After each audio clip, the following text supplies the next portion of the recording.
when pollution issues are frequently coming up in the national debate.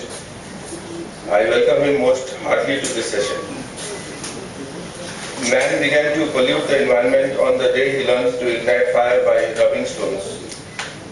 Then over the centuries, men started to make houses, towns and cities by cutting trees on a large scale and using minerals which have resulted in a high pollution of air, water and environment.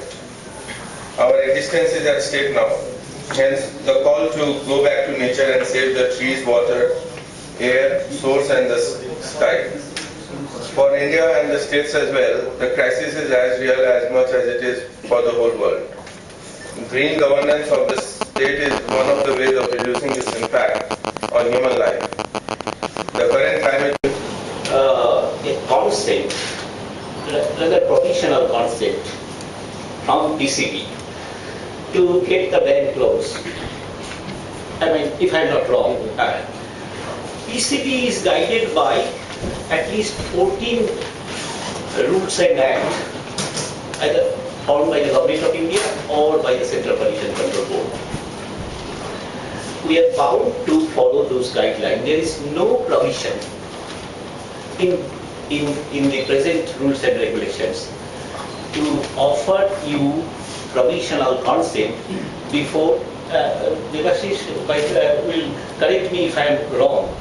There is no provision at present to render you such consent so that you can get the backload easily.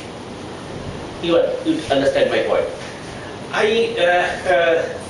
So advanced site clearance as claimed by you is not possible under the present rules and regulations. I am guided by the Central Pollution Control Board and I am bound to obey the rules and regulations laid out by the Government of India. Regarding the very serious allegations about the PCB, about the midnight visit to some of the polluting industries, more precisely the sponge iron units. What happened there all? We received thousands of complaints. Obviously, as per rules, we request or directed DVC to disconnect the power. You are right that sometimes some adjoining units were also affected by that. What I suggest you should have the dedicated meters.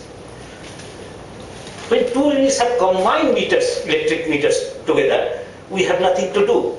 Say, in case of Ganga pollution, I had to appear before the National Green Tribunal thrice along with the Chief Secretary of West Bengal. I had personal evidence. It clearly said, the Honorable Court said that any industry discharging wastewater into the Ganga or its tributary should immediately be closed. And it also said that any industry not having proper consent from the board should also be closed. And the Honorable Court has constituted a three-tier committee. Every month we are to monitor the effluent quality of those industries and submit the report to the Government of India or the principal committee. It is said to be coming from the municipal waste, second coming from the industrial waste, third, which is not generally mentioned, is non-point sources of pollution. As I estimated that, this is the observation by the PCB and this is also submitted to the court, that 34 east bank channels, that is 34 channels draining into the Ganga from the Kolkata sites. 12 of these constitute 95% of the pollution load. These are like Circular Canal, Dolly's Nala and many other canals, 12 of these.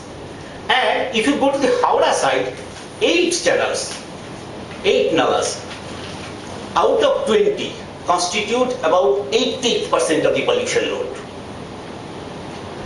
Now, National Green Tribunal is taking care of industrial pollution only. Supreme Court has directed National Green Tribunal that you take care of the industrial pollution. Supreme Court itself will take care of the urban wastewater. Now we are continuously complying the order of the Honorable Green Tribunal regarding the industrial pollution. And as we find, yes, I strongly believe that by training I am a river scientist. I know from Ganga, starting from Haridwar and even up to Ganga Sagar, no ghat is maintaining or complying the bathing standard of flowing water. Everywhere it is polluted. It is not necessarily totally the industrial pollution. It is also the urban wastewater draining into the river. Now NGT has directed us to identify the industries that have the potential of pollution.